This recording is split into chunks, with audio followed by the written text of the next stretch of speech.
Welcome to mid day debate. నేను విజయ్. 135 ఏళ్ల చరిత్ర పగుళ్లు పట్టింది. శతాబ్దాల చరిత్రకు సాక్ష్యంగా నిలిచిన చార్మినార్ తూర్పు వైపు గడియారం దెబ్బతింది. మరమ్మతు పనులు చేస్తుండగా గడియారం అద్దం పగిలిపోయింది. దీంతో వారసత్వ సంపద పరిరక్షణపై సందేహాలు మొదలయ్యాయి. హైదరాబాద్తో పాటు తెలంగాణ ప్రాంతంలో ఎన్నో చారిత్రక కట్టడాలున్నాయి. వాటిని పరిరక్షించడంలో ప్రభుత్వాలు బాధ్యతాయుతంగా వ్యవహరించడం లేదనే విమర్శలు ఎప్పటి నుంచో ఉన్నాయి. తాజాగా చార్మినార్పై గడియారం దెబ్బతినడంతో మరోసారి ఈ అంశం చర్చనీయాంశంగా మారింది. హైదరాబాద్ నగరంలో ఎన్నో కట్టడాలు ఇప్పటికీ నిర్లక్ష్య నీడలో కొనరెడుతున్నాయి. వీటిని పరిరక్షించేదెవరు? అసలు వారసత్వ సంపద పరిరక్షణ ప్రభుత్వాలకు పట్టడం లేదా? వాటిని కాపాడుకోవడం ఎలా? ఇదే అంశాన్ని గురించి ఇవాల్టి మిడ్ డే డిబేట్లో చర్చిద్దాం.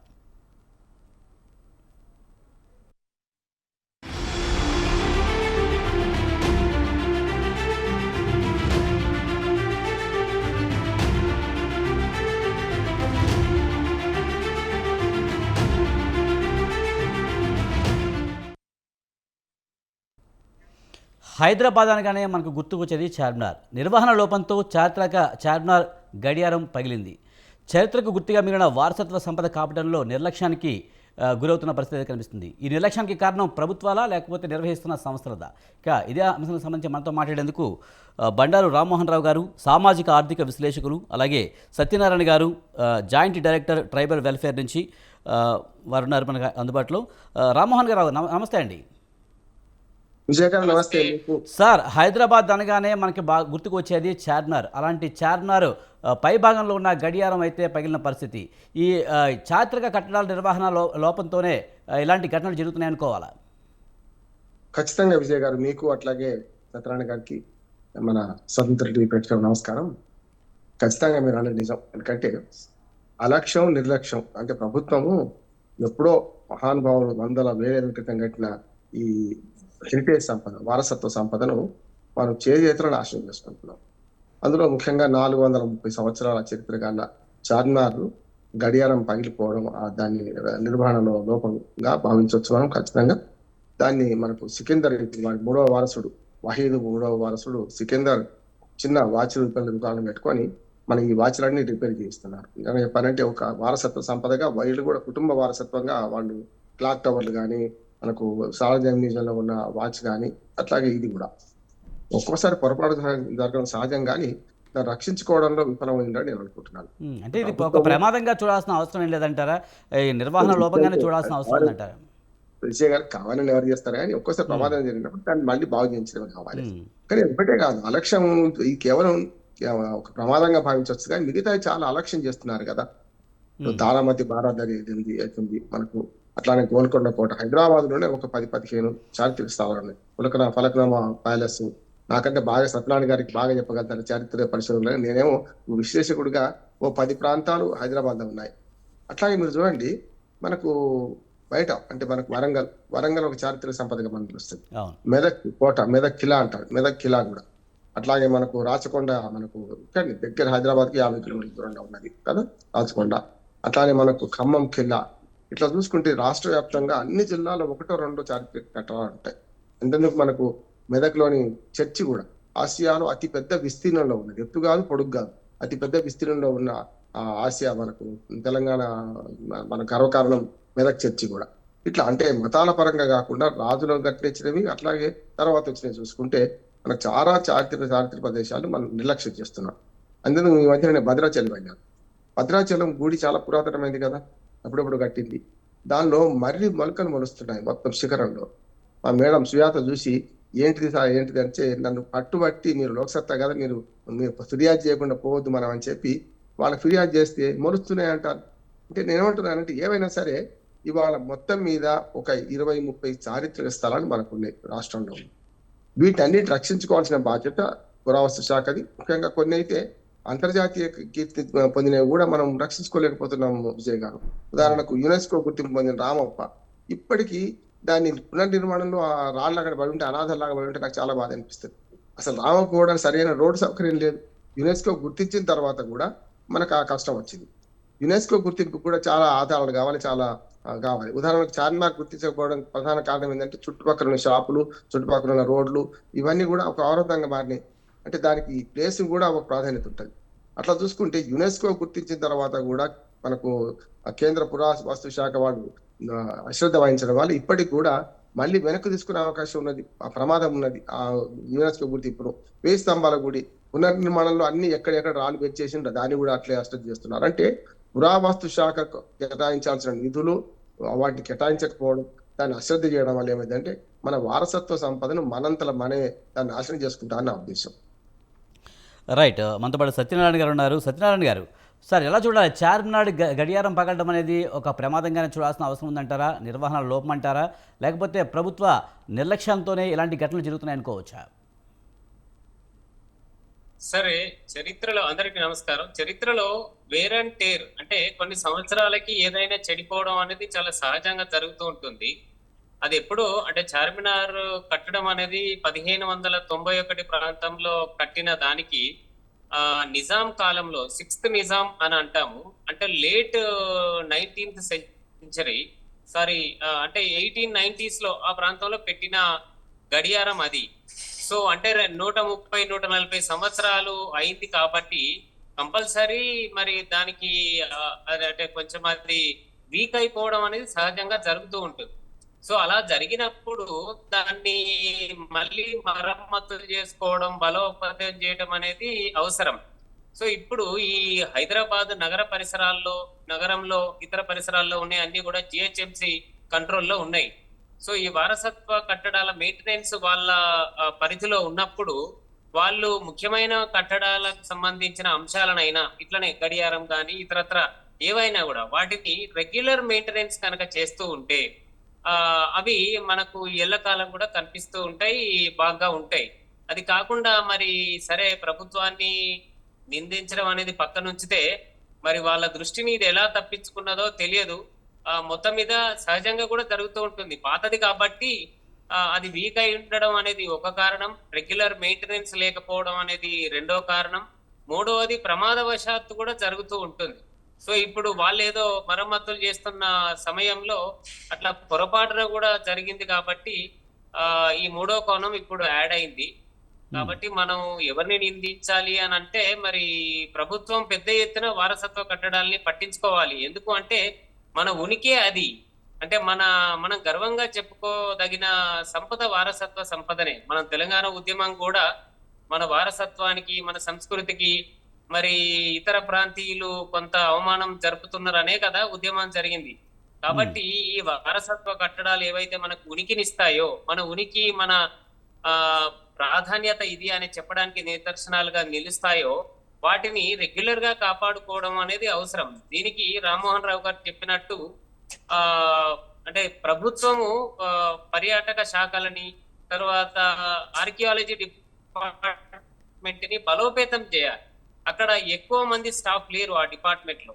సో దానికి నిధులు కేటాయించి, అంటే పురావస్తు శాఖకు నిధులు కేటాయించి, తర్వాత ఉద్యోగులను కూడా పూర్తి స్థాయిలో శాంక్షన్డ్ స్ట్రెంత్ అంటాం, ఆ శాంక్షన్డ్ స్ట్రెంత్ ని కనుక పూర్తిగా నియమిస్తే వాళ్ళు ఈ బాధ్యతలను తీసుకోవడం జరుగుతుంది. సో నిధులు కావాలి, నియామకాలు కావాలి. ఈ రెండు అయినప్పుడు మాత్రమే మన వారసత్వ కట్టడాల్ని మనం పూర్తి స్థాయిలో పరిరక్షించుకోవడం జరుగుతుంది. సత్యనారాయణ గారు, అలా చూస్తే దాదాపు అది 135 ఏళ్ళ గడియారం అని చెప్తున్నారు. మరి ఆ గడియారాన్ని ఒకవేళ రిపేర్ చేస్తే పర్వాలేదు, కానీ దాని ప్లేస్లో కొత్తది పెడితే ఆ పూర్వస్థితిని తెలియజేసే విధంగా ఉంటుందంటారా? చారిత్రాత్మకంగా ఉన్న ఆ గడియారం, ఆ గొప్పతనం అనేది కొంత మిస్ అయ్యే అవకాశం ఉంది కదా? నిజానికి నాకు పూర్తి స్థాయిలో మీ ప్రశ్న వినిపించలేదు. కాబట్టి నేను సమాధానం సూటిగా చెప్తున్నానో లేదో, నేను అసెంబ్లీలో ఉన్నాను, కొంచెం ఇంకొకసారి చెప్తున్నాను. దాదాపుగా సత్యనారాయణ గారు, దాదాపుగా 135 ఏళ్ళ చరిత్ర ఉన్న గడియారం, అప్పట్లో ఉన్న పరిస్థితులను బట్టి ఆ మోడల్ అనేది తయారు చేసిన పరిస్థితి. ఇప్పుడు అక్కడ కొత్తగా గడియారం పెడితే ఆ లుక్ అనేది ఉంటుందా? అప్పుడు ఉన్న ఆ ఫ్లేవర్ పోతుంది కదా? అయితే ఇప్పుడు ఎప్పుడైనా కొత్తదే. ఆ టెక్నాలజీ ఇప్పుడు లేదని కాదు, అది అంటే పెద్ద ఆకారంలో అప్పుడు పెట్టడం జరిగింది. కట్టడం కూడా పెద్దది కాబట్టి, అంటే చార్మినార్ పెద్ద కట్టడం కాబట్టి దానికి ఒక క్యుపోలా అని అంటాం, ఆ క్యుపోలాలో పెట్టింది ఆ సైజుకి అనుగుణంగా అందంగా కనిపించేటట్టుగా చేయించి పెట్టడం జరిగింది. కాబట్టి ఇప్పుడు అదే స్థాయిలో ఇంకా అంతకంటే గొప్పగా కూడా పెట్టే టెక్నాలజీ వచ్చింది. మరి వనరులు కూడా ఉన్నాయి. కాబట్టి ఇప్పుడు దానికి పెద్ద ఖర్చు అయ్యేది పెద్ద ఏం ఉండదు. కొన్ని లక్షలు మాత్రమే కేటాయిస్తే అంత పెద్ద గడియారాన్ని పెట్టొచ్చు. ఇంకా అంతకంటే బెస్ట్ టెక్నాలజీతో కూడా పెట్టడానికి వీలుంది. కాబట్టి దాన్ని మనం పునరుద్ధరణ చేసుకోవచ్చు అనే నేను నమ్ముతున్నాను. పునరుద్ధరణ అయితే చేయొచ్చు, కానీ ఆ ఫ్లేవర్ అయితే ఉండదు కదా. 135 ఏళ్ళ చరిత్రది అయితే కంప్లీట్గా అది పోయినట్టే కదా. ఆ ఒకవేళ మనకు అవును. చరిత్ర పట్ల ఇంట్రెస్ట్ ఉన్నప్పుడు, అంటే మనం యాంటిక్ పీస్ అని అంటుంటాం కాబట్టి అది కూడా అవును. ఇంపార్టెంటే. ఎందుకు అంటే అప్పుడెప్పుడు 130 ఏళ్ల కింద పెట్టింది, దాని పట్ల మన గౌరవం ఉంటుంది. అంటే అవును. ఇన్నాళ్ళ నుంచి మన ప్రజలకు ఇది ఆనందాన్ని ఇచ్చింది, ఒక ఐడెంటిటీని ఇచ్చింది అని అనుకున్నప్పుడు దాన్ని కూడా రిపేర్ చేయవచ్చు. ఉమ్. సో కొంత పార్ట్ ఏదైతే చెడిపోయిందో ఆ పార్ట్ ని మళ్ళీ రిపేర్ చేయించి కూడా పెట్టవచ్చు. కొత్తది పెట్టొచ్చు, అంతకంటే అధునాతన టెక్నాలజీతో పెట్టొచ్చు. లేదు మన యాంటీ ఆర్టిఫాక్ట్ కాబట్టి, ఇది అంటే మన చరిత్రలో నిలిచి ఉన్న సాక్ష్యం కాబట్టి అది అట్లనే ఉండాలనుకుంటే కూడా దానికి మరమ్మతులు కూడా చేయించవచ్చు. రెండు ఆప్షన్స్ ఉన్నాయన్నది చెప్పడం సారాంశం. రైట్. రామ్మోహన్ రావు గారు, ముఖ్యంగా చార్మినార్ చుట్టుపక్కల పరిసరాలు కూడా మనం చూస్తుంటాం, చాలా అపరిశుభ్రంగా ఉన్న పరిస్థితి కనిపిస్తుంది. అపరిశుభ్ర వాతావరణం, ఎక్కువగా జనాభా రావడం, దానికి సరైన గైడ్లైన్స్ కూడా లేకపోవడం వలన కూడా కొంత ఈ చారిత్రాత్మక కట్టడాలు కొంత దెబ్బతింటున్నాయి అనుకోవచ్చా? ఖచ్చితంగా. ఇప్పుడు ఆగ్రా తాజ్‌మహల్ నుంచి మొదలుకొని చాలా చోట్ల కాలుష్యం బారిన పడి యమునా నది పక్కనే ఉన్న దానికి కూడా ప్రమాదం కొంచెం ఉందని చరిత్రకారులు అంటున్నారు. అట్లాగే మన దగ్గర ఏంటంటే యునెస్కో గుర్తింపు పొందకపోవడానికి ప్రధానమైన కారణం చార్మినార్‌కు చుట్టుపక్కల దగ్గరగా 400 మీటర్ల వరకు ఎలాంటివి ఉండవు దాని రూల్స్. కనుక అది దాని రూల్స్‌కి అనుబంధంగా సిద్ధంగా లేవు కనుక చార్మినార్ మనకు పోయింది. కానీ అదే గోల్కొండ కోటను మన చారిత్రక కట్టడంగా గుర్తించవచ్చు యునెస్కో. అందుకని మన గర్వకారణం ఏంటంటే రామప్ప మన ఆలయం యునెస్కో గుర్తింపు పొందింది. చార్మినార్‌కు ఆ వెసులుబాటు లేదు. దానికి కారణం నేను చెప్పింది మీరు అన్నది కూడా. కానీ ఒకనాడు విజయ్ గారు మా చిన్నప్పుడు చూస్తే అప్పటికంటే ఇప్పుడు చాలా బాగున్నది. చార్మినార్ చాలా రోడ్లు విశాలంగా చేసిండ్రు. చాలా బాగా కొన్ని చారిత్రక కట్టడాలు కూల్చేయలేం కదా. నువ్వు మదీనా ఉన్నది, మదీనా బిల్డింగ్ మనం కూల్చేయలేం కదా. ఆ పక్కనే యునాని హాస్పిటల్ ఉంటది, దాన్ని కూల్చేయలేం కదా. అది కూడా చారిత్రక కట్టడమే. పక్కనే మక్కా మసీద్ ఉన్నది, కూల్చేయలేం కదా. అంటే యునాని హాస్పిటల్ కానీ మక్కా మసీద్ కానీ ఈ మొత్తం మన నగరానికి మనకు అందం. చార్మినార్ పక్కన ఉండాల్సిందే. కనుక ఉన్నంతలో తర్వాత ప్రభుత్వాలు, ముఖ్యంగా రమణాచారి గారు ఐఏఎస్ ఆఫీసర్ గా ఓల్డ్ సిటీకి పనిచేసినప్పుడు ఆయన బాగా కొంత అభివృద్ధి చేశారు. తర్వాత కూడా ప్రభుత్వాలు వచ్చిన తర్వాత కొత్త ప్రభుత్వాలు కూడా చేసినాయి. ఎప్పుడు విజయ్ గారు నేను ఎప్పుడు చెప్తుంటాను, గతం పునాదుల మీద వర్తమానంలో జీవిస్తూ భవిష్యత్ దర్శనం చేయాలి. మంచిదే. ఇప్పుడు మన తాత బతుకుంటే మనకు చాలా సంతోషం. బతకడు కదా, ఎల్లకాలం బతకడు కదా. ఇదే అంతే. ఒక మంచి వాచ్ ఇప్పుడు చెడిపోయింది, దీన్ని బాగు చేస్తే మంచిదే. లేకపోతే ఏం చేయాలి, ఇంకొక ఆప్షన్ ఉంది మనకు. ఇదే మనకు సాలార్జీ మ్యూజియంలో మన చార్మినార్ దగ్గర తీసేసిన వాచ్లని 4 మనకి పెట్టుకోవచ్చు. అంతకంటే అద్భుతమైన టెక్నాలజీ, అంతకంటే అందంగా ఇవాళ మెయింటెనెన్స్ లేకుండా కూడా మంచి వాచ్లు వచ్చినాయి, తయారు చేసుకోవచ్చు. ఉదాహరణకు సోలార్ తోని వాచ్ పెట్టింది అనుకోండి, దానికి కీ ఇచ్చిన అవసరం లేదు, ఏమవసరం లేదు, బ్రహ్మాండంగా నడుస్తుంది. అందుకనే కొత్త అంతా మన పాత రోత కాదు, కొత్త వింత కాదు. కానీ అవసరమైనప్పుడు తప్పనిసరి మార్పులు చేసుకోవాల్సిందే. 430 ఏళ్ల చరిత్రలో 135 ఏళ్ల క్రితం గడియారమే కదా ఇప్పుడు పాడైంది. మరి 400 ఏళ్ల నుంచి చరిత్ర ఉన్న చార్మినార్ అయితే నిలిచి ఉంది కదా.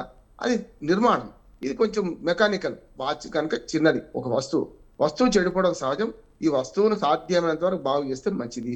బాగు చేయలేకపోతే ఏం చేయాలంటే వీటిని మ్యూజియంలో, సాలార్జీ మ్యూజియం కావచ్చు, చార్మినార్ దగ్గరనే ఒక చిన్న మ్యూజియం లాగా కట్టి 4 వాచ్లను భద్రపరచవచ్చు. అందరికి చూపించినట్టు 5 రూపాయలు టికెట్ పెడితే అందరు చూస్తారు, ఓ పాత వాచ్లు ఇట్లా ఉండేనని చెప్పి. అందుకని మెల్లమెల్లగా కాలం మారుతున్న కొద్ది మనకు విజయ్ గారు కొన్ని అవసరాలు మారుతాయి. నేను పాతకాలం వాడిని. మొన్న ఆ మధ్యన నాకు కంపాస్ కావాలని నేను షాపులు అడిగినాను. ఎందుకు సార్, మీ జేబులో ఉన్న సెల్లో కంపాస్ ఉంది, మీకు మళ్ళీ కంపాస్ ఎందుకు సార్ అన్నాడు. నాకు అర్థం కాలేదు. సెల్లో మనం ఏదంటే చూసుకోవచ్చు కదా, కంపాస్ మళ్ళీ కొనుక్కోవడం కాదయా, నేను మాన్యువల్ బాగా ఉపయోగిస్తా, నాకు కావాలని చెప్తే ఇచ్చిండు, కొనుక్కున్నా.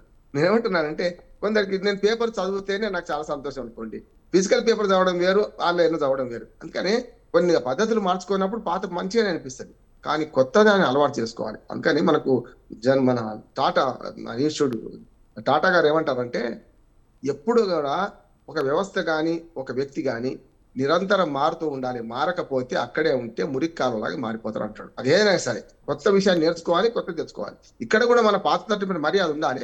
ఈ పాత వాచ్ను 199, 101% బాగు చేయాలంటున్నాం. ఒకవేళ బాగా కాలేకపోతే దాన్ని మ్యూజియంలో పెట్టుకుందాం. అసలు మ్యూజియం మెయింటెనెన్స్, ఒక సాలార్జీ మ్యూజియానికి పర్మనెంట్ మెయింటెనెన్స్ ఉంది. కానీ డైరెక్టర్ గారు, రెడ్డి గారు నాకు పరిచయం, మా మిత్రుడు, మొన్నటి దాకా వాటి గురించి కూడా నేను మాట్లాడించిన. కానీ నేనేమంటున్నానంటే, ఇవాళ చాలా మ్యూజియంలు ఒక ఏమంటారు దాన్ని శిథిలావస్థలో ఉన్నాయి. అసలు మ్యూజియం మొదలుగానే ఉంది.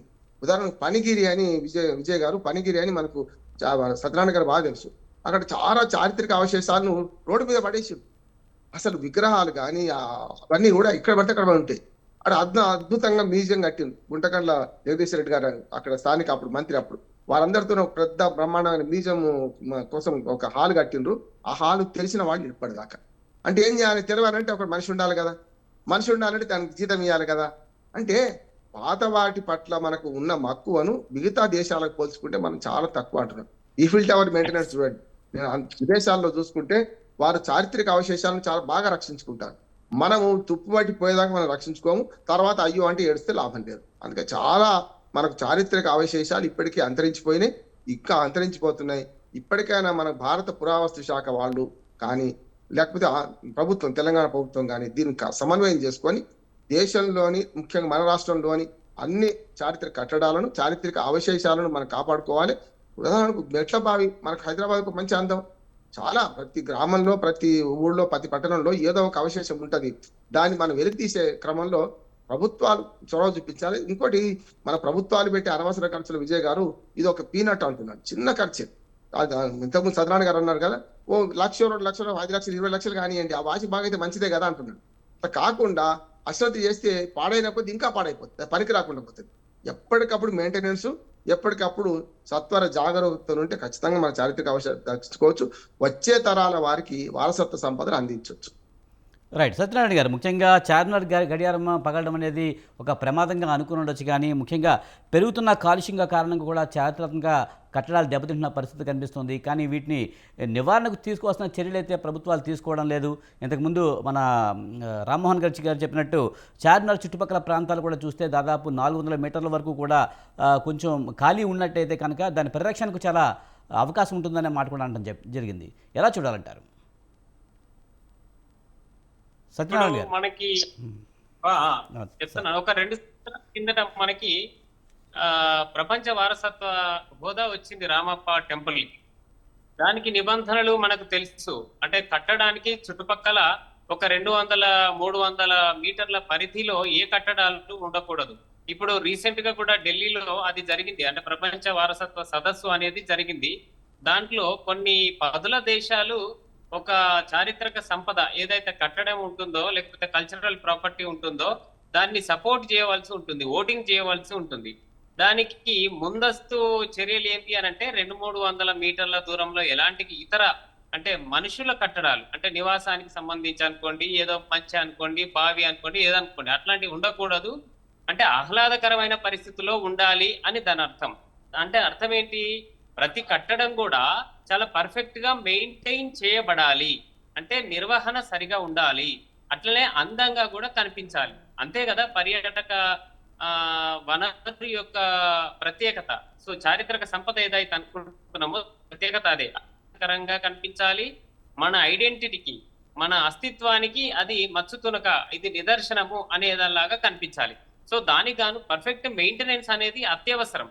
సో మెయింటెనెన్స్ లేనప్పుడు ఎప్పుడో ఒకసారి మరమ్మతులు చేయడానికి ఉపక్రమిస్తే దాని మీద అవగాహన మనకు ఉండదు. అంటే ఎంత జాగరూకతతోటి దాన్ని మెయింటైన్ చేయాలి అనేది మనకు తెలిసి ఉండదు. అధికారులకు కూడా ఎవరో అన్స్కిల్డ్ పర్సన్ ని అంటే ఇప్పుడు ఇది గడియారం ఉన్నది అనుకోండి, ఆ గడియారాన్ని ఎట్లా క్లీన్ చేయాలి, ఎట్లా జాగ్రత్తగా తీసి పక్కన పెట్టాలి, ఎంత బాగా దాన్ని మెయింటైన్ చేయాలి అనేది ఆ సదరు వ్యక్తికి టెక్నికల్ నాలెడ్జ్ ఉన్నప్పుడు దాన్ని చెడగొట్టడం అనేది జరగదు.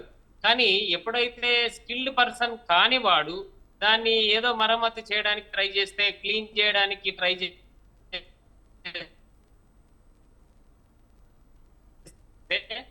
అది చెడిపోతుంది.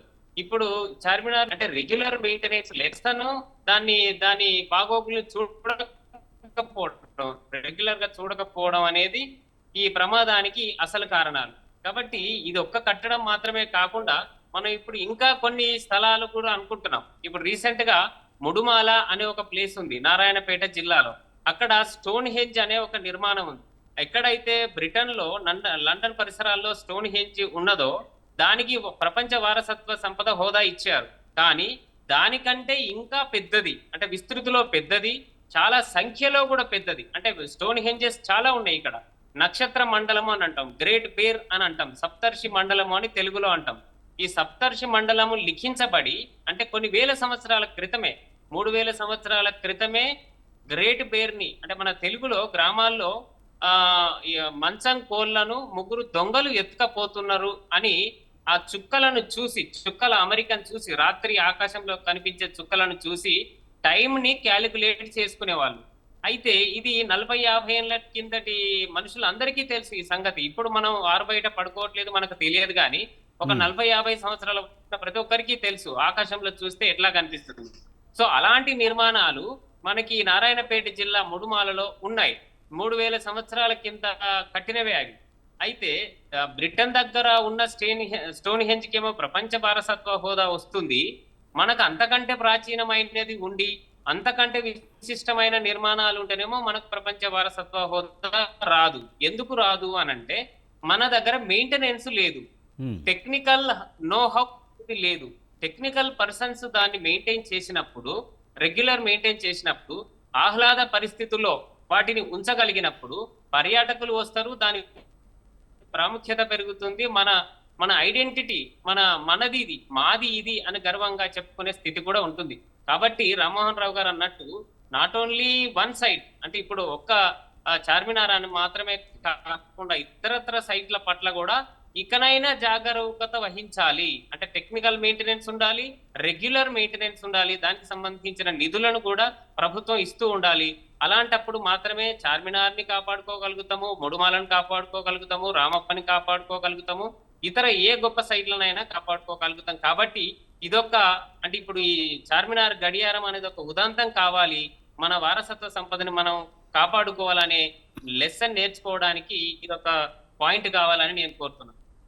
రైట్. రామ్మోహన్ రావు గారు, ముఖ్యంగా మెయింటెనెన్స్ అనేది చాలా ముఖ్యమైనది. మెయింటెనెన్స్ లేకపోవడం వల్లే ఇలాంటివి జరుగుతున్నాయి. ఏదో ప్రమాదం జరిగినప్పుడు లేకపోతే ఏదైనా కూలిపోయినప్పుడు హడావుడి చేసి దాన్ని మనం చర్చించుకోవడం తప్పించి ప్రభుత్వాలు ఆ టైంలో తీసుకోవాల్సిన చర్యలు మెయింటెనెన్స్ సరిగ్గా చేయకపోవడం వల్లే ఇలాంటి ప్రాబ్లమ్స్ ఎక్కువగా వస్తున్నాయి అని చెప్తున్నారు. విజయ్ గారు, ఎప్పుడైనా ఒక సంక్షోభం ఒక పరిష్కారాన్ని దారితీస్తుంది. నిజంగా మంచి చెడ్డో గడియారం పగిలిపోవడానికి కారణం పూర్తిగా ప్రమాదం అంటున్నాను. ఎవరు కావాలని రిపేర్ లో చెడిపోలేదు. పైన శుభ్రం చేస్తుంటే రాడు తాకి కింద పడ్డది, దాంతో అద్దం పగిలిపోయింది అంతే. యాక్చువల్ రిపేర్ నేను చెప్పాను కదా, సికందర్ గారని ఇప్పుడు బతికే ఉన్నారు. ఆయన తాత నుంచి Waheed watch repair company Charminar దగ్గరనే ఉంటది.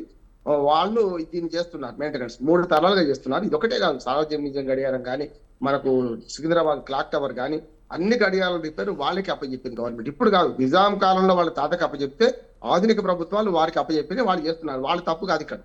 ఎవరు శుభ్రం చేసే వ్యక్తి, ఇప్పుడు వారికి అనుభవం ఉండదు, శుభ్రం చేస్తున్నప్పుడు రాళ్ళ జారింది, కింద పడింది. దీన్ని ఏమంటున్నానంటే మెయింటెనెన్స్ ఒకటి, రెండోది నిర్వహణలో యాత్రికులు టూరిస్టులు వచ్చే పరిస్థితి తీసుకురావాలి. గతంలో మనం చార్మినార్ పైకి ఎక్కేవాళ్ళం, ఎక్కడిస్తలేదు. పైదాకి ఎక్కేవాళ్ళం, ప్రమాదాలు జరిగినాయి, కొందరు ఆత్మహత్యలు చేసుకున్నారు కనుక ఎక్కడిస్తలేదు. కానీ కొన్ని ప్లేసులను మనం కావాలని అశ్రద్ధ చేస్తున్నాం విజయ్ గారు. ఉదాహరణ మెదక్ కిలా ఉంది, బ్రహ్మాండంగా ఒక 4 కోట్లు 3 కోట్ల బ్రహ్మాండంగా అభివృద్ధి చేసిండు. అక్కడ క్యాంటీన్ పెట్టిండు, అన్ని పెట్టిన తర్వాత ఎక్కేవాడని ప్రోత్సహించకపోతే రోజు అక్కడ క్యాంటీన్ పోయింది, ఇప్పుడు అన్ని గడ్డి పొలిసింది, అక్కడ ఆ నిర్మాణాలన్నీ వేస్ట్ అయిపోయింది.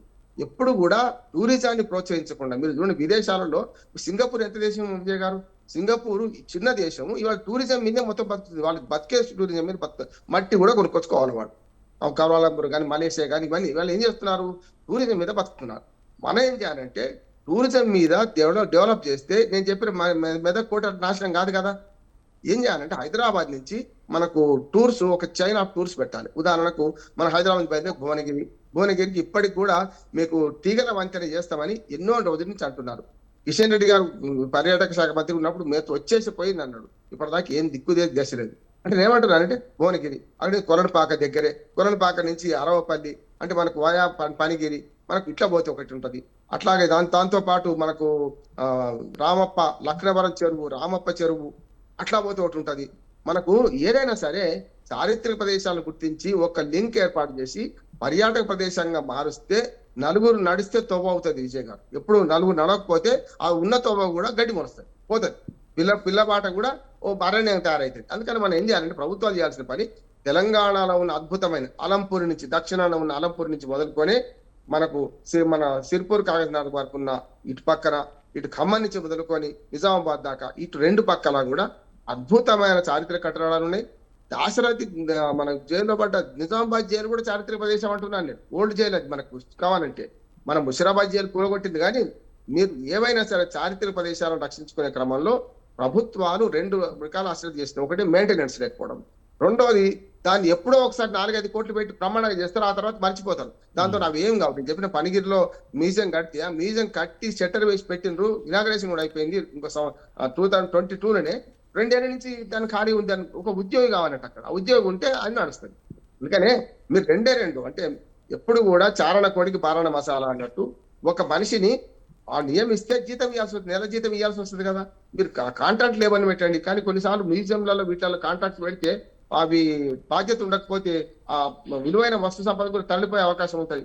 వాటి అన్నిటిని గుర్తించి పురావస్తు శాఖ వారు ఖచ్చితంగా, పురావస్తు శాఖ మనకు ఇండియా గవర్నమెంట్ కిందకి వస్తుంది, దాని భాగంగా మన రాష్ట్ర ప్రభుత్వం కూడా సహకరిస్తే ఆ ప్లేస్ గుర్తించాలి, ఆ ప్లేస్ ను కాపాడుకుని ప్రయత్నం చేయాలి. నిజంగా చెప్పాలంటే కరోనా సంక్షోభం వల్ల మనకి ఎట్లాగో జూమ్ మీటింగ్ లో మాట్లాడుతున్నామో, ఒక గడియారం పగిలిపోవడం వరకు అది వాళ్ళ చారిత్రక సంపద గురించి మనం మాట్లాడుకునే అవకాశం వచ్చింది. ఏమంటే ఒక ప్రమాదం ఇవాళ ఒక హెచ్చరికగా మారిందని నేను అంటున్నాను. రామ్మోహన్ రావు గారు, అలాగే చారిత్రాత్మకంగా కట్టడం వల్ల పర్యాటకంగా కూడా కొంత ఆదాయం వస్తున్న పరిస్థితి కనిపిస్తుంది. ఆదాయం వస్తున్నప్పటికీ కూడా ప్రభుత్వాలు పెద్దగా పట్టించుకోవట్లేదు, నిధులు సరిగ్గా ఇవ్వడం లేదు వీటికి అనే వాదనలు కూడా ఉన్నాయి. ముఖ్యంగా ప్రభుత్వాలు వీటికి నిధులు ఎక్కువగా ఇస్తే కనుక మెయింటెనెన్స్ పెరుగుతుంది, తద్వారా ఇవి ఎక్కువ కాలం బాగుండే పరిస్థితి ఉంటుంది. ముఖ్యంగా దీన్ని విజయ్ గారు ఆదాయ మార్గంగా చూడొద్దు అంటున్నారు. ఉదాహరణకు మీరు సారా మ్యూజిక్ టికెట్ ఎంత? 10 రూపాయలు. 10 రూపాయలు ఏమైనా వస్తుందా? వాళ్ళ జీతభత్యాలు వెళ్ళవు. కానీ నేనేమంటున్నానంటే చారిత్రక సంపదను దర్శించడానికి, వారసత్వ సంపదను కాపాడుకోవడానికి ఎంత ఖర్చు అయినా ప్రభుత్వాలు వెనకాడకూడదు. అనవసర ఖర్చులు చాలా ప్రభుత్వాలు పెడుతున్నాయి, పనికిరాని ఖర్చులు పెడుతున్నాయి. అందులో ఇది పనికొచ్చే ఖర్చు. మీరు ఆదాయ మార్గం చేద్దాం అనుకుంటే దానికి అనుబంధ పరిశ్రమలు, అనుబంధ రంగాలను ప్రోత్సహించాలి. ఒక చారిత్ర కట్టడం ఉంటే అక్కడ మిగతా వసతి, ఒక మంచి హోటల్ ఉంది అనుకోండి, మనం పోయి అక్కడ ఉన్నాం అనుకుంటాం. లక్నవరంలో తిగల వంతెన కట్టిన తర్వాత పొద్దున పోయి సాయంత్రం రావడమే. కానీ లక్నవరంలో ఒక రెస్టారెంట్ కట్టిండ్రు మధ్యన, నీళ్ల మధ్యన, చాలా మంది అక్కడికి వెళ్ళి ఉంటున్నారు కదా. అంటే కేవలం చారిత్రక ప్రదేశాల మీద సొమ్ము చేసుకోవడం కాకుండా దాని అనుబంధ పరిశ్రమల మీద, అంటే పర్యాటకంలో టూరిజం ఉంటుంది, టూరిజంలో మీకు హోటళ్లు ఉంటాయి, లేకపోతే సౌకర్యాలు ఉంటాయి. రోడ్డు సౌకర్యం కూడా ఒక మార్గం అంటున్నాను. సరిగ్గా రోడ్ లేకపోతే ఎవరు మోం కదా అక్కడ దాకా. మన దగ్గర ఇప్పుడు వర్షాలు పడుతున్నాయి, జలపాతాలు విజయ్ గారు, అద్భుతమైన జలపాతాలు ఉన్నాయి. మనకు ఏ న్యాయగారం పోవాల్సిన అవసరం లేదు. కానీ అక్కడికి పోయే మార్గం సరిగ్గా లేకపోతే ఏం చేద్దాం? మార్గాన్ని సుగమం చేయాలి కదా. కనీసం ముసలి వాళ్ళు పెట్టుకోండి, మా యువకులు పోయడానికి కూడా ఒక 2-3 కిలోమీటర్లు నడుస్తున్నారు కదా, అక్కడ దాకా నేను రోడ్డు వేయాలి కదా అంటున్నాను. అంటే ప్రభుత్వాలకు చిత్తశుద్ధి, మనసుంటే మార్గం ఉంటుంది. చిత్తశుద్ధి ఉంటే అద్భుతమైన మనకు జలపాతాలు ఉన్నాయి, అద్భుతమైన ప్రకృతి సంపద ఉన్నాయి, అద్భుతమైన చారిత్రక కట్టడాలు ఉన్నాయి. వీటన్ని రక్షించుకొని ప్రయత్నం చేయాలి. ఇవాటికి కూడా మనకు హైదరాబాద్ లో టూర్స్ ఉన్నాయి, వాటి మెయింటెనెన్స్ ఏమున్నది? షూటింగ్ జరిగినప్పుడు మాత్రమే మనం చూస్తాం, కానీ అక్కడికి వెళ్ళే పరిస్థితి లేదు కదా. హైదరాబాద్ నడిపోతున్నా మీకు పంచగుంట, మన ఎస్ఆర్ నగర్ నుంచి ముందుకు పోతుంటే, మన కూకటిపల్లి వైపు పోతుంటే జస్ట్ రోడ్డు పక్కనే బ్రహ్మాండమైన దిగుడు బావి ఉంటది. దిగుడు బావిలో ఉన్న అద్భుతమైన కట్టడాలు ఉంటాయి. సత్యనారాయణ గారు మీరు అన్ని మీద పరిశోధన చేశాం. మీరు గంటల తరబడి గంటల తరబడి ఒక్కొక్క చారిత్రక ప్రదేశం గురించి గంట మాట్లాడతారు వారు. నాకు మిత్రులు, చాలా దగ్గర మిత్రులు వారు. వాళ్ళ సేవలు వినియోగించుకున్నారు. నిజంగా చెప్పాలంటే వారు ప్రభుత్వ ఉద్యోగిగా, జాయింట్ డైరెక్టర్ గా ఉన్నారు. వారి సలహాలు తీసుకుంటే ప్రభుత్వం చెప్తారు కదా. వారు కూడా మాలాంటి వాళ్ళకి సామాజిక వేతనం, కానీ వారు పురావస్తు శాఖను గట్టిగా ప్రయత్నించేవారు, వారి ఆసుపాసులు తెలిసిన వారు. ఎప్పుడు కూడా ప్రభుత్వము వినదగును ఎవరు చెప్పినా సలహాలు తీసుకోవాలి, ఆ సలహాలను అమలు చేయాలి. మా మిత్రుడు వేదకుమార్ గారు ఉన్నారు హైదరాబాద్ లో, ఫోరం ఫర్ బెటర్ హైదరాబాద్. వారు చారిత్రక కట్టడాల పరిరక్షణ కోసం అవిశ్రాంతి కృషి చేస్తున్నారు. అట్లాంటి వాళ్ళ సలహాలు బట్టే ఎంతసేపు ఎవరైనా ఒక సత్యనారాయణ గారు, వేదకుమార్ గారు లాంటి వాళ్ళ సలహాలు తీసుకుంటే బ్రహ్మాండంగా అభివృద్ధి చేయొచ్చు. దానికి ఎట్లా చేయాలి, నిపుణుల కమిటీ వేయాలి, అందులో ఇట్లాంటి వాళ్ళ సలహాలు తీసుకోవాలి. విజయ్ గారు, ఇది ఒక్క పూటతో కాదు, ఇప్పటికైనా సరే గడియారం పగిలిపోవడం మన మంచికి అయిందని నేను అనుకుంటున్నాను. కానీ రామ్మోహన్ రావు గారు, మీరు చెప్పినట్టు చార్మినార్ అంటే ఫేమస్ కనుక దాని గురించి మనం ఎక్కువగా మాట్లాడుకుంటున్నాం. కానీ హైదరాబాద్ చుట్టూ కూడా చాలానే ఇలాంటి చారిత్రాత్మక సంపద ఉంది. ఇంతకుముందు మీరు చెప్పినట్టు పైగా టూమ్స్ కానీ, 7 టూమ్స్ కానీ, చౌమహా ప్యాలెస్ కానీ, మాదన్నపేట విల్లా కానీ, మోండా మార్కెట్, ఉస్మానియా ఆసుపత్రి, ఇలాంటివి చాలా ఉన్నాయి. కానీ వీటి నిర్వహణ లోపాలు కూడా చాలా ఎక్కువగానే ఉన్నాయి. చాలా చెప్పాలంటే ఉస్మానియా హాస్పిటల్ అయితే పడగొట్టి అక్కడ కొత్తగా హాస్పిటల్ కట్టాలనే ఒక ప్రతిపాదన కూడా తీసుకువచ్చారు. ఎలా చూడాలంటారు? ఖచ్చితంగా నేను అదే చెప్తున్నాను కదా సార్. ఇప్పుడు మన హుస్సేన్ సాగర్ నీళ్లను మన హైదరాబాద్ ప్రజలు తాగేవాడు గతంలో.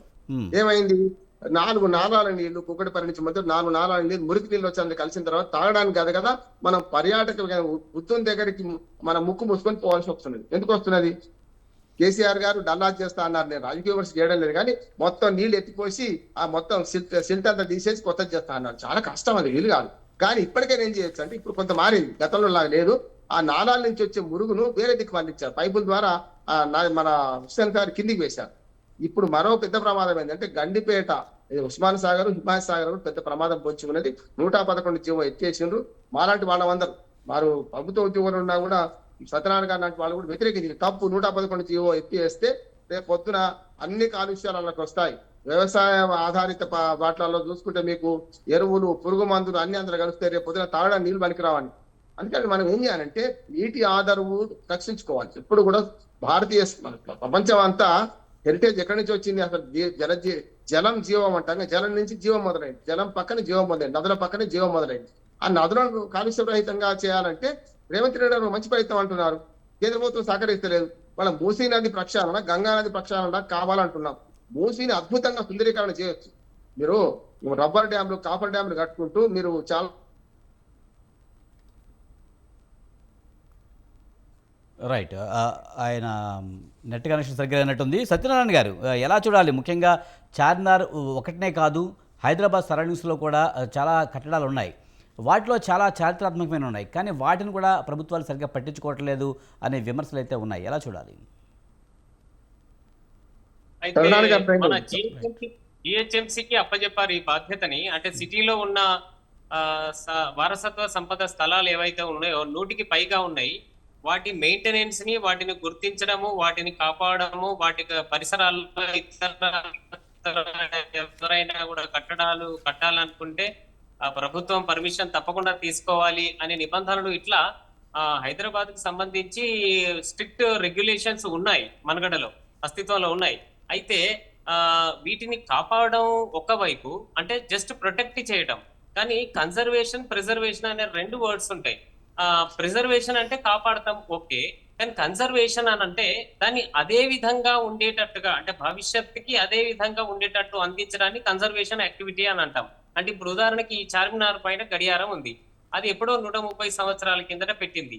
దాన్ని కాపాడడం ఒకటి ప్రిజర్వేషన్, కానీ కన్జర్వేషన్ అంటే అది అదే విధంగా 130 సంవత్సరాల వరకు మనకి ఎట్లయితే అంది వచ్చిందో ఇంకో 130 ఏళ్ళు, 200 ఏళ్ళు కూడా భావితరాలకు అట్లనే అందేటట్టుగా జాగ్రత్తలు తీసుకోవడాన్ని కన్జర్వేషన్ అంటాం. సో ఇక్కడ జిహెచ్ఎంసీలో లోపించింది ఇది, అంటే కన్జర్వేషన్ అనేది లేదు. అంటే రేపటి తరానికి ఇప్పుడున్న వారసత్వ సంపద అంశాలు ఏవైతే ఉన్నాయో, కట్టడాల నిర్మాణాలు ఏవైతే ఉన్నాయో వాటిని రేపటి తరానికి భద్రంగా అందించే చర్యలు అనుకున్న విధంగా, ఆశించిన విధంగా లేవు. ఆ విధంగా పటిష్టం కావాలి అంటే డిపార్ట్మెంట్ అనుకోండి, జిహెచ్ఎంసీ అనుకోండి, పురావస్తు శాఖ అనుకోండి, అది కావాలి. సో ఈ నేపథ్యంలో మనకు చాలా స్థలాలు ఉన్నాయి. అంటే హైదరాబాద్ కు సంబంధించి నాట్ ఓన్లీ హైదరాబాద్ అనగానే 1591లో కట్టించిన చార్మినార్ మొదలుకొని హైదరాబాద్ ఏర్పడింది అనేది అనుకోవడం పొరపాటు. అంతకంటే ముందు కూడా చాలా ఉంది. హైదరాబాద్ నేపథ్యం అందరికీ తెలుసు. మహమ్మద్ కులీ కుతుబ్ షా అనే అతను యువరాజుగా ఉన్నప్పుడు గోల్కొండ కోట నుంచి ఇక్కడ చిన్న శ్రీశైలం అనే ఒక విలేజ్ ఉండేది. చించులం అని అనేవాళ్ళు, అంటే చిన్న శ్రీశైలం. ఈ చిన్న శ్రీశైలం అంటే శ్రీశైలం పోవడం చాలా కష్టంగా ఉండేది, నడుచుకుంటూ కొన్ని నెలల తరబడి పోయేవాళ్ళు. అట్లా కాకుండా ఇక్కడనే ఏర్పాటు చేశారు కొంతమంది. సో ఆ చిన్న శ్రీశైలంలో ఉన్న భాగమతిని ఆయన ప్రేమించి ఆ తర్వాత ఆయన రాజు అయిన తర్వాత ఇక్కడ సిటీని కట్టడానికి ప్రారంభంగా చార్మినార్ కట్టించాడు. అదంతా మనకు తెలిసిన సంగతి. అయితే కాబట్టి నేను చెప్పడం ఏంటి అని అంటే, చార్మినార్ కంటే ముందు కూడా ఇక్కడ వందల వేల సంవత్సరాల నుంచి చాలా నిర్మాణాలు ఉన్నాయి, ఇంక్లూడింగ్ గోల్కొండ కూడా. గోల్కొండ అనేది కుతుబ్ షాహీలు 1518లో పాలనలోకి వచ్చిన తర్వాత, అధికారంలోకి వచ్చిన తర్వాత అది రాజధాని అయింది. కానీ అంతకు ముందు కూడా కాకతీయులు కట్టించారు దాన్ని. సో ఎరదాచా నాయుడు అనేవాడు కట్టించినట్టు కూడా మనకు శాసనాధారాలు, శిలా శాసనాధారాలు దొరికినాయి. అంటే 1000 సంవత్సరాల కిందటనే అది కోట, ఏది గోల్కొండ. అది కాకుండా మనకు మలక్పేట అని, ఉప్పల్ అని, ఇంకా మల్కాజ్గిరి అని చాలా స్థలాలు ఉన్నాయి. ఇక్కడ 3000 సంవత్సరాల కిందటనే మనకు ఇక్కడ ఆవాసాలు ఉన్నట్టు నిదర్శనాలు ఎట్లా దొరికినాయి అంటే బృహత్ శిలా సమాధులు అనేవి దొరికినాయి.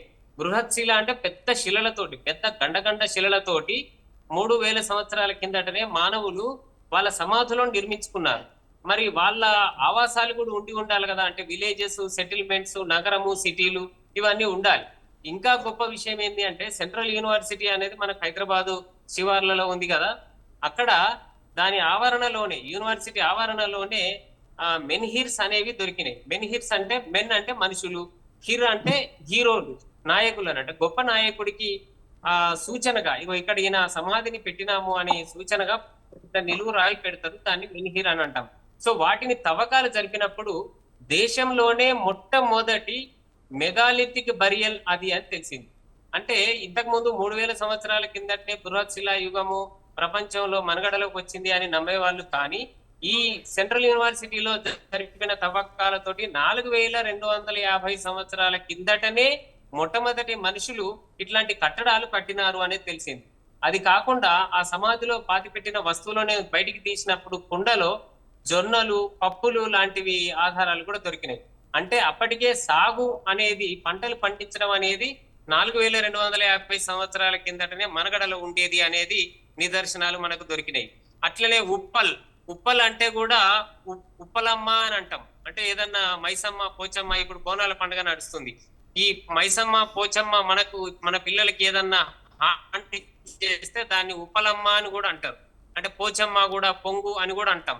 ఈ పొంగు తట్టు రిలేటెడ్ అంటే రోగాలన్నీ కూడా అమ్మవార్లు దయ చేయకపోతే వస్తాయని నమ్మేవాళ్ళు. కాబట్టి ఈ విశ్వాసం ఎప్పుడుంది, ఒక 3000-4000 సంవత్సరాల కిందటనే ఉండేది అనేది మనకి ఈ ఉప్పల్లో ఆధారాలు దొరికినాయి. అయితే ఇప్పుడు ఉప్పల్ పరిస్థితి ఉందో మనకు తెలుసు. Uppal ring road inner ring road అయిపోయింది, దాని అవతల ఔటర్ రింగ్ రోడ్ అయింది. ఆ బరియల్స్, మెగాలిథిక్ బరియల్స్, ఆ కట్టడాలు ఏవైతున్నాయో అవన్నీ కూడా ఇప్పుడు ఎట్లున్నాయో, ఏ స్థితిలో ఉన్నాయో ఎవరికీ తెలియదు. ఈ విధంగా అంటే మన అత్యంత ప్రాచీన చరిత్రకు సంబంధించిన ఆధారాలను కూడా మనం పట్టించుకోకపోవడం వల్ల, అంటే ప్రిజర్వేషన్ లేదు, కన్జర్వేషన్ కూడా లేకపోవడం వల్ల అత్యంత ప్రాచీన ఆధారాలు కనుమరుగైతున్నాయి. ఇది ప్రమాదకరమైన సంగతి. అంటే మన చరిత్ర ఎంత గొప్పది, మన అస్తిత్వం ఎంత గొప్పది అని చెప్పుకోవడానికి సంబంధించిన నిదర్శనాలను మనం కోల్పోతే మరి మన ఐడెంటిటీ, మన గర్వకారణం అనేది మరుగున పడుతుంది, అది సంశయాత్మకం అవుతుంది. కాబట్టి ప్రజలు కూడా ఆ చారిత్రక సంపదని ధ్వంసం చేయకుండా ప్రభుత్వానికి అవేర్నెస్ చేయాలి, తమ స్థాయిలో తాము కూడా కాపాడేందుకు కృషి చేయాలి. దీనికి సంబంధించిన ఒక బెస్ట్ ఎగ్జాంపుల్ చెప్తా. ఇదే మహమ్మద్ కులీ కుతుబ్ షా చార్మినార్ ని ఎవరైతే కట్టించారో ఆయన తండ్రి ఇబ్రహీం కుతుబ్ షా, ఆయన ముస్లిం అయినప్పటికీ కూడా ఒక సంపదను ఎట్లా కాపాడేవాడు అనే దానికి నిదర్శనం చెప్తాను. ఆయన మొత్తం యావత్ తెలుగుదేశానికి, అంటే ఆంధ్రప్రదేశ్ తో కూడిన తెలంగాణ అంతటికి కూడా రాజుగా ఉండేవాడు 16వ శతాబ్దంలో. ఆయన సైనికుడు, ప్రధాన సైనికుడు, అంటే సేనాధిపతి అంటాం. ఈ సేనాధిపతి ఒకసారి అహోబిలం పైన దాడి చేశాడు. అహోబిలం పైన దాడి చేసినప్పుడు అదంతా బంగారు టెంపుల్ లాగా ఉండేది. ఇప్పుడు అహోబిలం మనకు అందరికీ తెలుసు. ఆ బంగారు టెంపుల్ ఉంటే ఆ టెంపుల్ ని ధ్వంసం చేసి ఆ బంగారాన్ని అంతా ఒలుచుకొని, అంటే స్తంభాలకు, గర్భగుడికి ఉన్న బంగారం అంతా ఒలిచి అది తీసుకొచ్చి రాజుకి ఇచ్చాడట, ఇబ్రహీం కుతుబ్ షాకి, తన మెప్పు పొందొచ్చు అని. కానీ ఇబ్రహీం కుతుబ్ షా దరిద్రుడా, ఇదేం పనిరా, విశ్వాసం అనేది ఎవరికైనా విశ్వాసమే, హిందువులా, ముస్లింసా, ఇంకొకరా అనేది సెకండరీ. నా ప్రజలు, నా పాలితులు హిందువులు, వాళ్ళ విశ్వాసాలు, వాళ్ళ గౌరవించే, ఆరాధించే దేవుడు అక్కడ ఉన్నప్పుడు ఆ దేవుని ధ్వంసం చేసి ఈ బంగారం మనం ఏం చేసుకుంటాం? ప్రజల సంపదను మనం ఖరాబ్ చేసినప్పుడు మనం పాలితులం కాము అని ఆయన అయిపోయిన దానికి మళ్ళీ వెంటనే దాన్ని అంత మరమ్మతులు చేయడం, అంత వైభవం తేవడం కష్టం. కాబట్టి ఆయన బాధపడి అదే బాధతోటి ఆయన చచ్చిపోయాడంట కూడా, సామ్రాట్ అయ్యుండి కూడా. సో ఈ విధంగా హిందూ, ముస్లిం అనేది సెకండరీ, మతాలు సెకండరీ, మత విశ్వాసాలే ప్రైమరీ. ప్రతి మానవుడికి విశ్వాసం ఉంటుంది, అది ప్రైమరీ థింగ్. కాబట్టి దాన్ని, అంటే మన వారసత్వ సంపదకి మతం, రంగు కులమకుండా దాన్ని కాపాడుకోవడము, మన భావితరాలకి అందించడం అనేది చాలా ప్రధానమైన అంశము. ఇది ప్రభుత్వాలు, ప్రజలు కూడా బాధ్యతగా ముందుకు తీసుకుపోవాలి ఈ అంశాన్ని అనేది కోరిక. రైట్ సత్యనారాయణ గారు, చారిత్రాత్మక నిర్మాణాల నిర్వహణ ప్రభుత్వ లోపాలు ఉన్నప్పటికీ కూడా కొంతమంది వ్యక్తులు ఆయా నిర్మాణాల దగ్గర పర్యటించేటప్పుడు పిచ్చిరాతలు రాయడం, కొంతమంది నాశనం చేస్తున్న పరిస్థితి కనిపిస్తుంది. రామ్మోహన్ రావు గారు, ముఖ్యంగా చాలామంది చూస్తూ ఉంటాం, ఇలాంటి పర్యాటక ప్రదేశాలకు వెళ్ళినప్పుడు కొంతమంది పిచ్చి పిచ్చి రాతలు రాయడం, అలాగే వాటిని పగల కొట్టడం లాంటి పిచ్చి పనులు చేస్తూ ఉంటారు. ఎలా చూడాలి? ప్రజల్లో కూడా కొంత చైతన్యం రావాల్సిన అవసరం ఉందంటారా? ఇలా ఇది మన వారసత్వ సంపద, దీన్ని కాపాడుకోవాలనే జ్ఞానం వాళ్ళకు ఉండాల్సిన అవసరం ఉందంటారా? ఖచ్చితంగా మన పర్యాటక స్థలాలను మనం పవిత్రంగా భావించాలి, ఉంచాలని చెప్పి ఎవరికి వారు మార్కెట్ రావాలనేది వ్యవస్థ కూడా అవసరం ఉంటుంది. దానికి అవసరమైన కూర్కాలు అక్కడ సిబ్బందిని పెట్టాలి. మనం కూడా చాలా, మీరు చూడండి, చాలా విదేశాల్లో నేను చాలా చూసిన వాటిల్లో అక్కడ ప్రజల్లో అవేర్నెస్ ఉంటుంది. దాంతో వాళ్ళు ప్లాస్టిక్ ను కానీ వేట్ల వేయరు. మీరు మన నదులు కాలుష్యం కావడానికి మనము నదీ తల్లులను బ్రహ్మాండంగా దేవతల్లాగా మనం పూజిస్తాం. కానీ నదిని పూజించే మన దేశంలో నదులేమో మురికాలకి మారిపోయినాయి. నదులను పూజించని దేశం, అంటే పవిత్రంగా భావించని దేశాల్లోనేమో నదులు పవిత్రంగా బ్రహ్మాండంగా సెలయర్ లాగా మారుతున్నాయి. దానికి కారణం ఏంటంటే ప్రజల క్రమశిక్షణ కూడా. మీరు అనేది విజయ్ గారు చాలా 100% కరెక్ట్. మనలో అవగాహన పోవాలి. ఉదాహరణకు చాలా చారిత్రక లేకుంటే చాలా పర్యాటక ప్రాంతాల్లో మనం విచ్చలవిడిగా ప్లాస్టిక్ ని వాడుతుంటాం. కొన్ని చోట్ల తీసుకుపోనియరు. ఉదాహరణ సర్వేశ్వరం జాతర ఉంది మనం మహబూబ్నగర్ జిల్లాలో, మన అచ్చంపేట దగ్గర. ఆ సర్వేశ్వరం జాతరలో మీరు ప్లాస్టిక్ వాటర్ బాటిల్ తీసుకుపోనియరు. మనం జస్ట్ మనకు మరొక అమర్నాథ్ యాత్ర అంటాం దాన్ని. అట్లా కొన్ని చోట్ల కంట్రోల్ చేయాలంటున్నాను, మీరు అక్కడ తీసుకుపోకుండా. ఇంకోటి, ఇప్పుడు సత్యనారాయణ గారు చెప్పారు కదా, కన్జర్వేషన్ లో 2 ఉంటాయి. ఒక నాకు ప్రత్యక్ష ఉదాహరణ 3 చెప్తాను నేను. ఒకటి ఆలంపూర్ జోగులాంబ దేవాలయం ఉన్నది. సంగమేశ్వర్ మనకు శ్రీశైలం కట్టిన తర్వాత అలా మునిగిపోయింది దేవాలయం. ఆ మునిగిపోక ముందు అక్కడి నుంచి ఆ రాళ్లను సేకరించి సరిగ్గా అదే పద్ధతిలో ఆలంపూర్లో కట్టింది. మీరు ఆలంపూర్కి వెళ్తే ఆ నెంబర్ చూస్తాం మనం, ఏనో నెంబర్ రాయి అనేది. దానికి కారణం ఏంటంటే దాన్ని మోడల్ తయారు చేసి ఆర్కిటెక్చర్ లో ఒక కూర్పు తయారు చేసుకొని కంప్యూటర్లో ఎక్కించుకొని దాన్ని సరిగ్గా అక్కడే అమర్చారు. అట్లా మనకు 1000 స్తంభాల గుడి పక్కన ఇంకొక ఆలయం, బృహదేశ్వర ఆలయం కూలిపోతే దాన్ని అట్లా చేస్తున్నారు. అట్లాగే రామపాక్ పక్కన కూడా ఒక ఆలయం కూలిపోతే దాన్ని అట్లా చేస్తున్నారు. ఇంకా పూర్తి నిర్మాణం కాలేదు. నేనేమంటున్నాను అంటే కన్జర్వేషన్ లో ఇవి అన్నట్టు, అంటే యథాతథంగా దాన్ని మార్చి ఇంకో దగ్గర పేర్చడం, అది కరెక్ట్. ఎందుకంటే ప్రాజెక్టులు ఎటువంటి కొన్ని పోతాయి. అందుకే నందికొండ, మన నందికొండ దగ్గర కూడా అంతే. అక్కడ దొరికిన నాగార్జునుడు బోధన చేసిన ప్రాంతం కనుక, నాగార్జున శిష్యులు బోధన చేసిన ప్రాంతం కనుక అక్కడి నుంచి తీసుకుపోయిన సంపదనంతా కూడా నంది హిల్స్ మీద పెట్టినాం. వాటికి కూడా చాలా వరకు మనకు మల్లేపల్లి లక్ష్మయ్య గారు దానికి ప్రాజెక్ట్ డైరెక్టర్ గా ఉండేవారు. ఒకసారి మేము కలిసి వెళ్ళాం. అక్కడ చాలా చారిత్రక సంపదను ఒక మ్యూజియం గా తయారు చేసి లేకుంటే పెద్ద స్థలంగా పెట్టిండ్రు. దాన్ని ఇనాగరైజేషన్ చేసిన వాళ్ళు లేడు, చేస్తే కూడా దాన్ని మెయింటైన్ చేసిన వాళ్ళు లేడు. మొదట్లో కట్టడం ఒక వారం 10 రోజులు, ఒక 4-5 ఏళ్ళు సరిగ్గా ఉంటది. తర్వాత దాన్ని బస్ట్ పట్టేస్తే మీరు కాకుండా ఉంటది. అంటే ప్రధానంగా ప్రజల అవేర్నెస్. రెండోది, ఎవరైనా చూస్తున్నారు, ఎవరైనా నిరోధిస్తారంటే ప్రజలు కూడా పనిచేయరు. విజయ్ గారు, ఇప్పుడు అక్కడ 4 సిబ్బందిని పెట్టారు అనుకోండి, దాన్ని ముట్టుకోవద్దంటే ముట్టుకునేవాడు ఉండడు.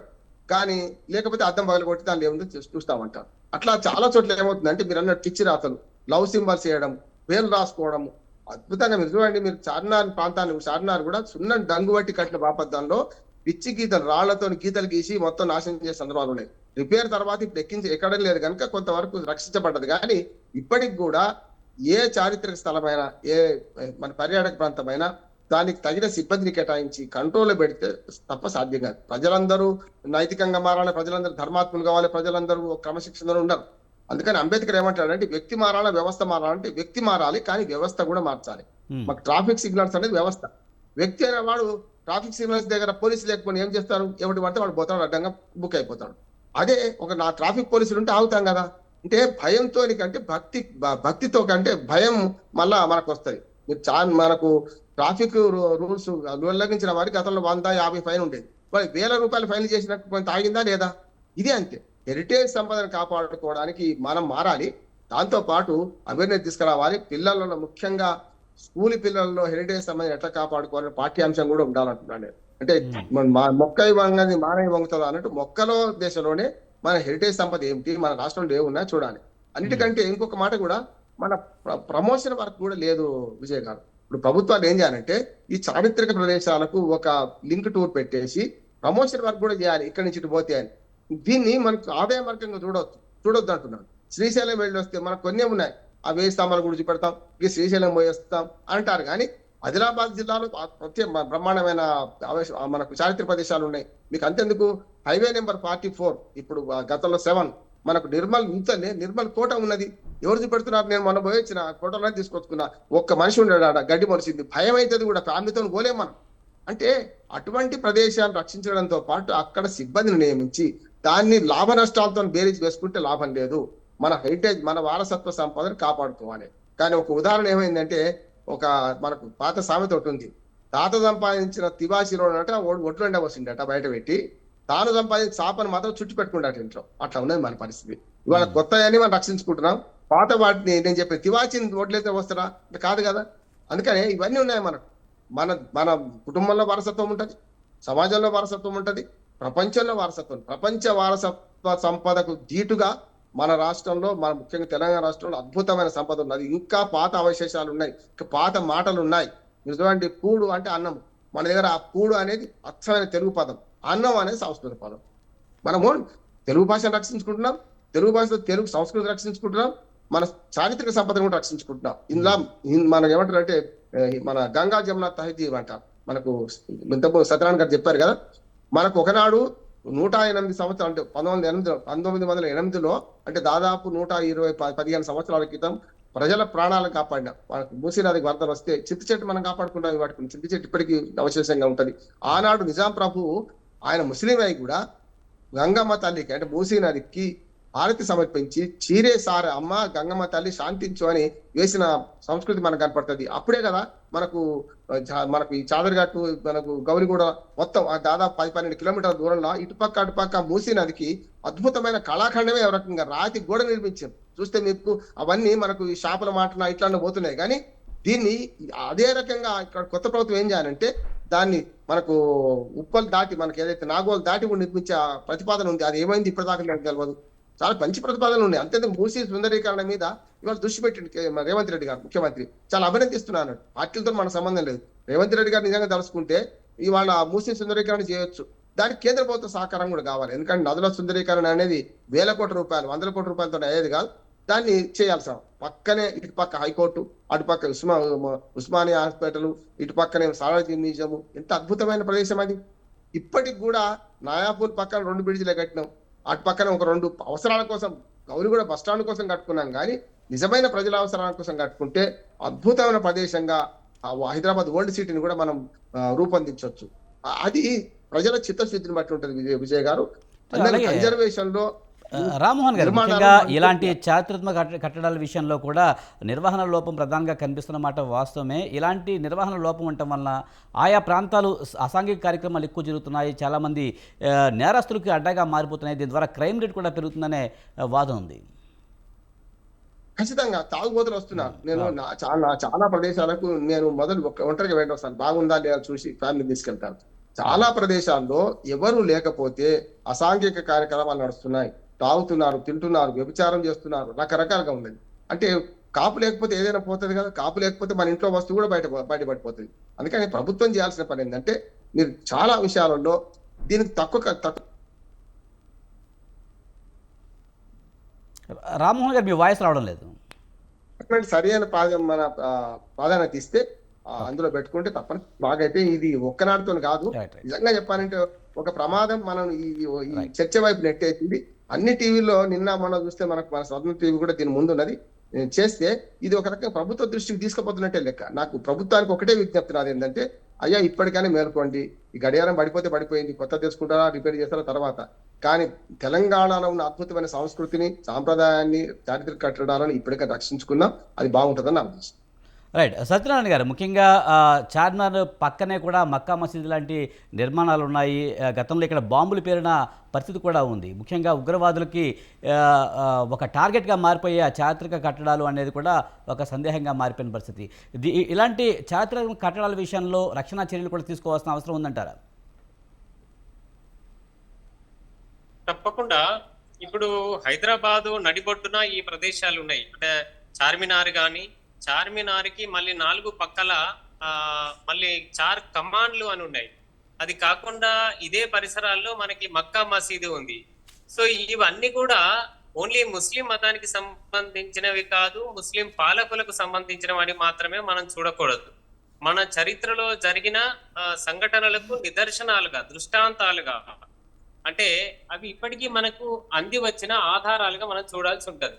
అయితే ఎట్లా, ఉదాహరణకి ఈ చార్మినారే తీసుకుందాం. చార్మినార్ ఎట్లా కట్టినారు అనే నేపథ్యం ఉంది అని అంటే, చార్మినార్ లో ఇప్పుడు మనల్ని పైకి ఎక్కనివ్వట్లేదు, కానీ ఎక్కినప్పుడు మనకు కనిపిస్తది ఒక దగ్గర ఆ ఒక పిల్లి బొమ్మ కనిపిస్తది, చిన్నగా పిల్లి బొమ్మ కనిపిస్తది. ఆ పిల్లి బొమ్మ ఏంటిది, దానికి అసలు ఆధారం ఏంటి, చరిత్ర ఏం చెప్తుంది అది అని అంటే, అప్పుడు 1590 ప్రాంతంలో ఈ హైదరాబాద్ ప్రాంతంలో అంటే అప్పుడు కూడా జనావాసాలు ఉండేవి, నగరం కాకుండా జనావాసాలు ఉండేవి. అట్లే గోల్కొండ అనేది అప్పుడు పెద్ద నగరం. సో అక్కడ ప్లేగు అనేది వచ్చింది, ప్లేగు వ్యాధి వచ్చి చాలా మంది చనిపోయినారు. ప్లేగు ఎందుకు వస్తుంది, బికాస్ ఆఫ్ రాటిల్, అంటే ఇప్పుడు రాటన్ అంటే ఏమంటాం దాన్ని, మురిగిపోయిన ఇది ఎలుక ఎలుక చెత్త అన్నమాట. ఎలుక శరీరం మురిగిపోతే దాని నుంచి రోగాలు వస్తాయి. అదే ఒక ఎపిడెమిక్ అయిపోతుంది అది. అది గత్తర్ అని అంటాం. ఈ గత్తర్ వచ్చి చచ్చిపోతుంటారు జనాలు. సో మరి పిల్లి అనేది ఆ ఎలుకకు విరుగుడు అన్నమాట. కాబట్టి నా ప్రజలు అంటే ఆయన రాజు ఎవరైతే ఉన్నారో మహమ్మద్ కులీ కుతుబ్ షా నగరాన్ని కట్టించిన అతను, నా నగర ప్రజలు ఈ ఎలుకల వల్ల చనిపోతున్నారు కాబట్టి, పిల్లి దానికి శత్రువు కాబట్టి, దానికి నిదర్శనంగా అంటే ఈ రోగం నా దేశం నుంచి పారిపోవాలి అని, నా ప్రజలు కాపాడబడాలి అని ఈ నిర్మాణాన్ని కట్టించాడు. కాబట్టి పిల్లి బొమ్మ మనకి, పిల్లి కళ్ళు కూడా చాలా స్పష్టంగా ఈ చార్మినార్ లో కనిపే. దాని పక్కనే మక్కా మసీద్, ఎంత పెద్ద మసీదో మనకు తెలుసు. ఈ మక్కా మసీదు దగ్గర మనకు 7th నిజాం అంటే 7వ నిజాం, చివరి నిజాం ఆయనే. 1948 వరకు తెలంగాణని, తెలుగు దేశాన్ని పరిపాలించాడు ఆయన. ఈయన అక్కడ ఒక సమాధి నిర్మాణాన్ని చేంజ్ చేయించాడు. ఎట్లా అని అంటే, అది వాస్తుకు ఉండాలి అని. ఆయన ముస్లిం రాజు, గమనించండి, ముస్లిం రాజు అయ్యుండి వాస్తుకు ఉండాలి అని అక్కడ ఈశాన్య వైపు బరువు ఉంటే ఒక సమాధిని రీప్లేస్ చేసి, ఇంక్లూడింగ్ తన తల్లిది కూడా రీప్లేస్ చేసి, ఈశాన్యం బరువు ఉండకుండా దానికి అగేన్స్ట్ గా అంటే నైరుతి దిక్కులో మాత్రమే బరువు ఉండేటట్టుగా పునర్నిర్మాణం చేసి, ఈశాన్యంలో నీళ్లుంటే మంచిది అని దాన్ని నమాజ్ చేసుకునే ముందు మరి చేతులు కడుక్కుంటారు కదా, దానికోసం ఈశాన్యంలో ఈ నీటి వనరును ఏర్పాటు చేయడం జరిగింది. ఈ విధంగా అక్కడ గంగా జమున తేజీబ్ అని అంటాం మనం, అంటే హిందూ ముస్లిం భాయి అనే సంస్కృతి నిదర్శనాలు మనకి ఇక్కడ చార్మినార్ లో, అట్లనే ఈ దీంట్లో కూడా మక్కా మసీదులో కూడా కనిపిస్తాయి. అట్లనే దార్ కమాన్ అని కూడా ఉంటుంది, అంటే 4 ద్వారాలు ఉంటాయి. ఈ 4 ద్వారాల చరిత్ర ఇప్పటిది కాదు, భారతదేశం అంతటి కూడా. సత్యనారాయణ గారు, మనకి టైం అయిందండి, కొంచెం తొందరగా కంక్లూడ్ చేయండి. ఏమంటున్నారు? టైం అయింది సార్, మనకి టైం అయింది. మరోసారి దీనికి సంబంధించి చర్చిద్దాం. Thank you very much Satyanarayana గారు, అలాగే రామ్మోహన్ రావు గారు, థ్యాంక్ యూ వెరీ మచ్ డిబేట్లో పాల్గొన్నందుకు. ఇది ఇవాల్టి మిడ్ డే డిబేట్. చూస్తూనే ఉండండి స్వతంత్ర.